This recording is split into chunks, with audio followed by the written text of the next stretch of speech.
Okay, everybody, welcome to J&J True Outdoor Adventures. Everybody's been asking when we're going to do the last or the next memories of the hunts past. So, got Jerod and Big Al here, and they're going to reminisce about the 1995 year, the first year Jerod came up here to squirrel hunt. Jerod's first hunt, he was how old? Oh. He was young. He was young. Yeah, he was probably 8, 9 years old, something like that, when we first come up here. Jerod, I want you to go ahead and do your reminisce of your first time up here. I'm going to go watch the camera, make sure it stays on. Well, what I can remember of the first time I came up here squirrel hunting was we came up, I think it was around 1995. Yep. And the first thing we did, like we always did when we came up, was we checked to see if the creek was running. And me, Dad, and my grandpa, of course, Big Al was here, and my brother was here, and we came up to see if the creek was running, and that year it was. It was flowing pretty good. It was a spring now, remember, it's a spring. Well, it's a natural spring coming out of the mountain, but it's still a creek. Yeah. And my grandpa, if he ever seen that thing running, he wanted to get a drink out of it. So he had a cup in his truck, or you had one in your vehicle, whatever it was, and we went up here where we always go, and he got a cup full of water, and we all took a drink out of it. And we went up to the lake, and we got some water. And we went back to camp. That evening for dinner, we had chicken livers, we had plain white bread, we had maybe beans or something. I thought I fixed macaroni because you was a big macaroni cheese. It may have been macaroni, but I can't remember. And we ate dinner. We went to bed that night, and I woke up probably around 11 or 12 that night, and I had horrible stomach cramps. I was sick. I ended up being up all night, and we went to, or no, I was up all night, and that morning, Dad told my grandpa that we weren't going to go out, that I was sick. He was going to stay in camp with me. And my grandpa went out. I think you and Brandon went out. Yep. And my grandpa came back later on that day. And I ended up getting sick while we were still in camp. And I started feeling a little bit better after I got sick. My grandpa came back and he said, "Man, I'm glad I'd come back and I didn't see a squirrel, because if I'd have seen a squirrel, it'd have been bad." He said, "I took the wrong daggone shells." He had taken 20 gauge shells for his 12 gauge. And Dad told him, he said, "Well, we'll probably go back out with you now that he's feeling a little bit better." And he goes, "Well, that's okay." So we got ready and we went out. We went up on the mountain, and of course he had the right shells by now. He had 12 gauge shells for his shotgun. And we had went out. I was hunting with a Harrington Richards single shot 410. Can't remember what gun you were hunting with. I had my 870 Express. The 870. And we had walked up on, it wasn't right here where you see right now. It was Little Allegheny Mountain. Little Allegheny Mountain. And we had got up there so far, and we had sat down to take a break. And my feet were freezing to death. I didn't have good hunting boots. I just basically had a pair of logging boots. And my feet were freezing. And I was crying with them. and Dad ended up taking my boots off and rubbing my feet, you know, trying to get them warmed up. And a squirrel went bouncing across in front of us and ran up a pine tree. And I said, Dad, there's a squirrel. And he goes, where's your gun? I said, it's laying right there against the tree. He goes, you don't ever lay your gun down. And I got my gun. We got my boots back on, and I got my gun. And we looked in the tree. We couldn't see the squirrel. And Dad goes, well, you watch the tree. He goes, I'm going to walk around the back side, and if that squirrel's in there and he's hiding, he'll come around the other side where you're at. And I said, okay. So he walked around the tree. He goes, you see him? I said, no. And he did some stuff. He broke some limbs. He made some noise. Didn't see nothing. He goes, well, I'm going to shoot up through the tree, and that'll bring him around to the other side, and then maybe you'll get a shot at him. And I said, okay. So I'm sitting there, and I'm watching the tree. And he takes his gun just like this. He didn't even put it to his shoulder or nothing. And he says, boom! And he shoots up through that tree. Just after he shoots, it sounds like a limb falling out of that tree. Pow, pow, pow, pow, pow. Thud on the ground. And I said, what was that? And he goes, I don't know. He goes, I'm going to go look. So he goes and looks. There lays the squirrel. And he's like, oh man, I'm sorry. I'm sorry. I didn't mean to kill it. And I said, no, you killed a squirrel. That's awesome. And, well, I didn't mean to kill it. You know, I was trying to get it for you. And I said, I don't care. Somebody got one. It's right there. And we ended up leaving that spot. And we went on up the trail a little ways. And when we got there, he ended up sitting facing up the hill, and I was sitting facing down into a little swag hollow. And he goes, now, if you see a squirrel, don't tell me that you've seen a squirrel, just shoot it. If you're sure it's a squirrel, shoot it. Don't say nothing. And I said, okay, I got it. So I'm sitting there at the tree, and he's watching up the hill, and I'm watching down. And I can remember to this day, I was watching a tree that was just this golden orange color. And hickory tree. This tree, this limb went to bouncing and shaking, and I said, oh man, what is that? My blood went to pumping, and I was excited. And I got my gun ready, and I said, what is that? And it come running across the tree limb, and I seen it. It was a squirrel, and I said, Dad, there's a squirrel. And he goes, don't tell me, just shoot it. So I cock the hammer back on it, and I throw it up, and I'm aiming at it. And I squeeze the trigger, and boom, that 410 went off. And I just see it, boom, down to the ground. And I said, I got him, I got him. And he goes, all right, well, let's go down there and check him out. So we go up, and we start heading down there. Of course, I'm ahead of him because I'm excited. And I get down there, and that squirrel's laying at the tree, and it's flopping or whatever. And I said, he's still moving, and I'm going to shoot him at point-blank range with that 410. And he goes, no, don't shoot him, not that close. You do this. And he ended up stomping that squirrel's head. And he gave me that squirrel after he stomped its head and he killed it. And I put it in my game pouch that was on my vest.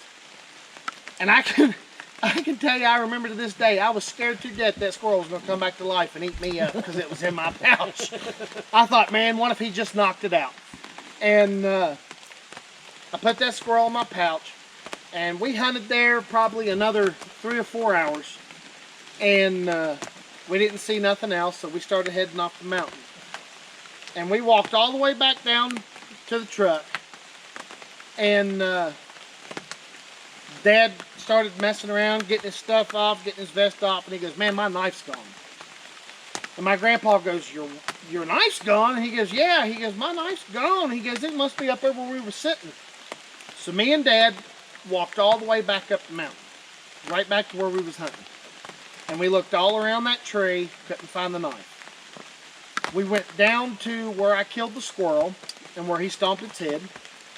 And there was no knife there. And he goes, well, I've lost that knife. He says, man, I hate that. He goes, that was a good knife.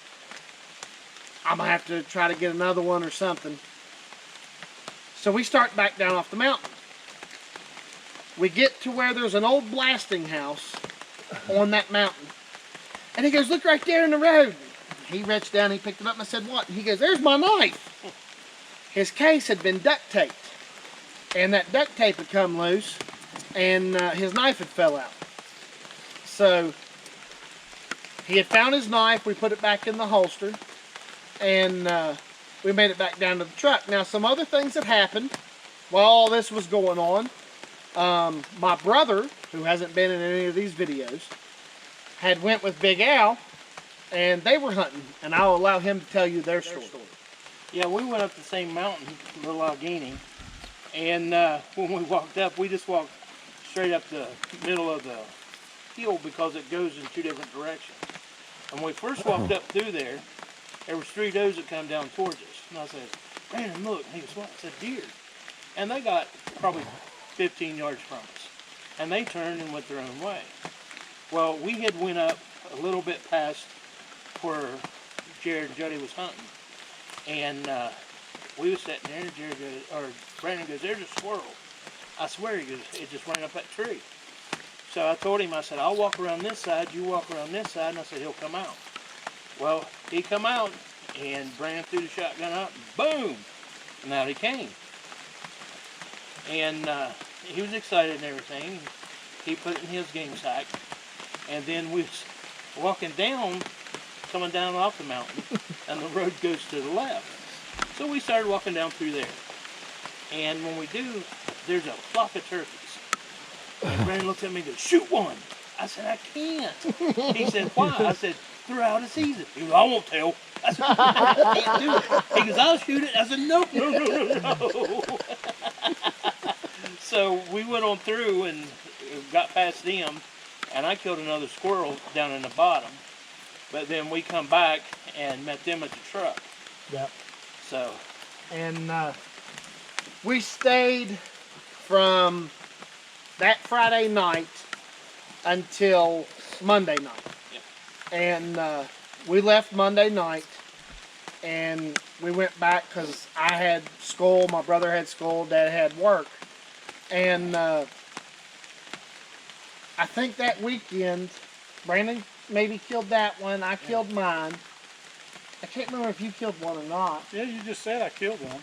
Well, the one that fell out of the tree that you weren't planning on killing. I wasn't planning on killing it, no. But I don't remember you killing scared one. that one to death. I don't remember you killing one after that. I think 3 squirrels was all that was killed. Maybe 4. 4. And that was the 95 squirrel season. And the thing that I'll always remember about that one was getting sick. To this day, we can't have chicken livers and onions at camp. I can't eat chicken livers, and I can't eat plain sliced white bread unless it's on a sandwich. I can't do it. And it's because of that. And I don't know if it was food poisoning from the chicken livers or if I got something from drinking the water. Understand, nobody else in camp got sick. Yeah. It was just him. Right. So we think it was from drinking from the creek. I mean, it's a spring, comes down through there. It only has water in it whenever there's a big, substantial amount of rain and the groundwater tables come up. We've all drunk from the creek before. Yeah, but you were all used to drinking from that creek. Right. This was the first time that I had ever drank from it. Yeah. And in my book, it kind of makes me feel like maybe my system wasn't used to it, and it made me sick where it didn't do that to y'all. Right. Yeah. Because we're up at camp. Right. Well, not down at the campground, but we're up here where we camped last year. We're going to camp again this year. Yep. And if I can get him to come here, come on, Dink. Come on. My brother-in-law, his brother, his uncle, Kenneth Kowalski, we call him Dink, is going to be here. And he hasn't been here in how many years? Since Dad died? Yep. Yeah, since 2013. And we love our brothers. Yep. You know this. You know how we love Big Al. Yep. We have a family tradition. Yes, we do. And we're getting him up here this year. We're Yep. going to hunt back up on the mountain. Now, Dink likes to hunt on the other side. what's called the new fire truck. But he's hunted up on the mountain too. But I appreciate everybody who watches J&J True Outdoors. You know how we are about family and about tradition. Yep. And we want to continue this. Jared's already done a video, which has already aired before this one, about what's happened down at the campground. We won't be at the campground anymore. No, the campground's done. It's done for. We're going to pull my camper home, get Big Al's camper home, and that bus will have to get a wrecker. And I don't know how much it's going to cost to tow it almost 100 miles back to Fayette County. But it's going to happen. It's going to happen. We're getting that bus. I'm taking that bus back to my farm, and we will put that bus on my farm because that is a piece that my grandpa, that was his pride and joy. And that thing will end up on my farm, and that is where it'll stay. The stuff that's happening at the campground, you'll see in the previous video or the beginning of this video. It'll be a previous video. It'll be a video before this one. We can't let it happen, and we're done with it. And that campground is not going to receive any more money from us. 26 years of being there. And the past 4 years, pardon the language that I'm going to share, was hell. We've had it. We're done. After we got there this time and seen what happened. Yep. We're done with it. It's one thing to have your windows shot. It's another thing to have vandalism. Some vandalism. It's another thing to have it broken into, to have it ransacked, and to have all your memories basically crapped on because somebody is upset because they think they own the land when they don't have a deed and they don't pay taxes on their land. And the one thing I'll throw out there is, if any of our watchers, we have 3,000 and some subscribers. Almost 3,100. If any of you all are lawyers, contact us. Let us know. Because we want to try to have a lawsuit against this because this is ridiculous. We've been paying rent on a piece of land that even the landowner says that he saw, or his mom sold, and they don't have a deed. They don't pay taxes on their land. We've been paying that money, $350 for 10 years. Yep. On land that isn't even theirs. So if there's a lawyer that watches our show, tell us what our legal options might be. Tell us what our legal options are. Contact us. And we'll go forward from there. We're going to try to talk to some people who are local. We're going to try to get it taken care of. But any more videos you see of ours from deer camp will be from this will spot. be right here. What you see. This is deer camp. This is Camp Charlie. This is the original Camp Charlie before there was the campground. Exactly. Yeah. And this is where we will be. And we will take you all with us every step of the way. We will show you the good times and the slow times and the hard times of maybe not seeing deer or seeing deer, because everything we do is all 100% fair chase. You don't believe us? Watch our videos. Come and hunt this neck of the woods and tell me how many deer you see. Tell us how many big bucks you see. Up here, it doesn't matter if you let one go because it's a spike. A lot of people are trying to push this 1 buck limit and they'll get bigger with age. Come and hunt this. It's a different ball game. This ain't hunting a farm, and this ain't hunting somebody's high-fenced deer farm. This is hunting deer in their natural habitat, the way God intended it. Yes. There's no baiting. There's no mineral blocks. There's no nothing allowed here. This is a national forest. You can't do that. It's illegal. Yep. So we hunt them on their own turf. We hunt them on their own terms. Yeah, in their terms. If the deer come by us, it's because their natural routine brought them past us, and we did our scouting well enough that we figured out that the deer were going to travel through there. Or you got lucky. So, you know, a lot of these things you watch on TV and some of these other outdoor channels and some of these YouTube channels, it's not hunting deer like this. This is the real deer hunting. This is what a hunter who decides, hey, I want to go deer hunting, and they go out into public land, this is what they're going to experience. And that's what we've always tried to bring to our viewers and our subscribers, is that we're not going to put something out there that is fake or is altered in any way. I mean, it would be very possible with today's technology that you could hunt one day, and because you didn't see anything, the next day you see a deer and you splice those videos together to where it looks like you killed that deer after sitting for 5 minutes in the woods. We have sat for weeks and not seen the first deer. You've seen it in our videos. I mean, look at our bow hunting, look at our buck season. Yes. Those videos, I do them day per day. And sometimes they're 30 minutes, sometimes they're 40 minutes. Now, I've edited a lot out because it's just a slow day. But there are literally days we go set in the woods and you don't see something you can shoot. Well, that's like even Or you don't even see a deer. Well, that's like even hunting with feeders.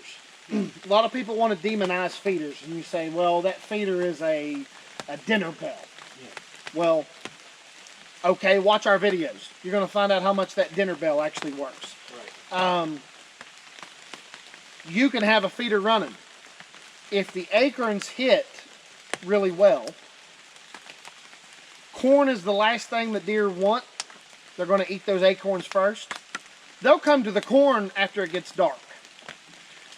So we'll sit all day. When the acorns hit real good, that feeder will go off and we still won't see anything. Or we'll see a small doe or a yearling come in. We'll let it walk. So the people who say, well, hunting over a feeder is hunting over a dinner bell, and if you bait, then that's unfair. The one thing I'll say to the people who talk about bait is, how many of these hunters do you see on TV, or even hunters that do this themselves, that practice this, hunt under a specific acorn tree that they've noticed that deer are eating out of, or eating under? That's the same thing as baiting. You're eating under their food source. Or you're hunting the edge of a cornfield. How many of these hunters hunt under a planted cornfield because they see the trails coming through to those cornfields? So they hunt those trails because they know the deer are coming there. Or you have these guys that are hunting trees, or hunting cornfields or open fields. It might not even be corn. And there's an apple tree growing 30 yards from their tree stand. Well, anybody that's hunted deer long enough know that apples are going to draw deer. Yeah. It doesn't matter what the condition is. Apples are going to draw deer. If they're hunting that apple tree, it's the exact same thing as hunting underneath a corn pile. Right. So there's a lot of demonizing under hunting underneath feeders. The way I see it is, if your state allows it, your county allows it, your area allows it, or if it's private land and that allows it, use your baiting. Because the guys that aren't baiting are finding food sources. They're finding cornfields, or they're planting cornfields, or they're planting food plots, or they're whatever. And it's the exact same thing. But for some reason, some DNRs see it as different when a guy plants a 12-acre food plot and he hunts over it compared to a guy that hangs a corn feeder. The guy that hangs the corn feeder, he's illegal, but the guy that hunts the food plot is fine. And that's something we don't agree with. Now, granted, like Dad said, up here we can't bait. So when we come up here for rifle season, there's nothing. There's absolutely nothing. And that's why a lot of our deer camp videos, you may sit and watch and we don't see a single deer. When we're bow hunting on our hunting club, which is private property, and it's allowed to have baiting, you may see more deer. But it's just one of those things to where, you know, up here in the National Forest, this oak tree might hit. An oak tree 100 yards away from you might not hit. So you'll see deer over here, but you won't see deer over here. Or you may go the entire week and not see anything at all. Well, up here, it does take a lot of scouting. And that's the reason why right now we do have trail cameras out. We have 8 of them. We have 8 trail cameras out, different locations, just to see what pattern. This is summertime, so the patterns aren't going to be the same, but we get them out here as early as we can in the spring just to see what's going on in our area that we want to hunt. And then when we come up the Friday before opening day of buck season, we check those cameras and we see there's been a lot of activity. That's where we determine where we're actually going to Where sit. we're actually going to sit. Harden the car going down the road. But I'm going to cut this video off now because we could go on and on and on. But this was the memories of hunts past. Everybody's been asking, when's the next one going to come? When's the next one going to come? This is it. A little bit longer than most of the others. But we're up at our campsite, the original Camp Charlie, like Jerod said. The pine trees right here. From now on, the only campsite. Right. Yeah. So this is where we'll be at. This is where the videos will be. So we appreciate you watching J&J True Outdoor Adventures. Please like, especially hit that thumbs up because that's what the YouTube algorithm goes by. Comment, leave us messages or whatever. Oh, and hit the little bell. Yeah, hit the The bell lets you know whenever we upload a new video. Right. Hit that bell so you know when we upload our next video. We appreciate everybody. And for Jerod, Big Al, and Dink, we'll see you in the woods. Thanks for watching J&J True Outdoor Adventures.